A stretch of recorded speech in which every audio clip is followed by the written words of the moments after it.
कहते हैं कि जिसको भगवान के दर्शन हो जाएं या जो भगवान को सिर्फ एक बार भी अगर को तो दर्शन मिल जाए तो उसका सारा जीवन, यहाँ तक कि अगली पिछली सारी जो पीढ़ियां हैं, जितने भी उसने पाप किए उन सब पापों का नाश हो जाता है। तो एक महाभारत में एक चैप्टर आता है सुदामा का।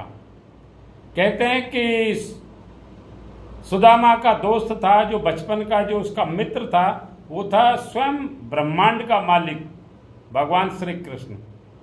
लेकिन महाभारत में ये लिखा गया है कि सुदामा ने बहुत कुछ और अपने जीवन में कष्ट भोगे हैं, और इतने कष्ट भोगे हैं कि शायद उसको पेट में खाने के लिए और अपने परिवार का जीवन यापन करने के लिए उसके पास कुछ नहीं था। और एंड में होता क्या है कि वो भगवान श्री कृष्ण के पास वो जाता है द्वारिका, और वहाँ से वो कुछ अपने लिए भगवान श्री कृष्ण से जब मांगता है तो भगवान उसको वापस कुछ उसकी मदद करता है।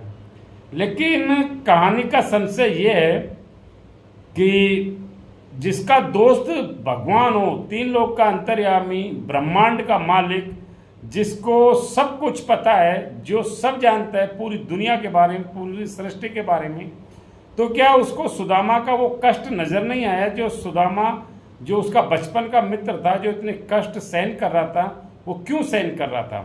उसी महाभारत में एक और चैप्टर है दुर्योधन का, जो दुर्योधन रोज भगवान के दर्शन करता था, यहाँ तक कि भगवान के विराट स्वरूप का भी उसने दर्शन किए, फिर उसकी जो मति थी वो क्यों नहीं फिरी? मतलब उनके जो पाप हैं वो क्यों नहीं कटे? सुदामा ने ऐसा कौन सा पाप किया कि जो भगवान साक्षात उसके मित्र होते हुए भी और उसका जीवन पूरी तरह कष्ट में रहा? तो अगर आप लोगों के पास इनका कोई जवाब हो तो कमेंट सेक्शन में ज़रूर जवाब लिखें। मैं आपके जवाब का इंतजार करूँगा।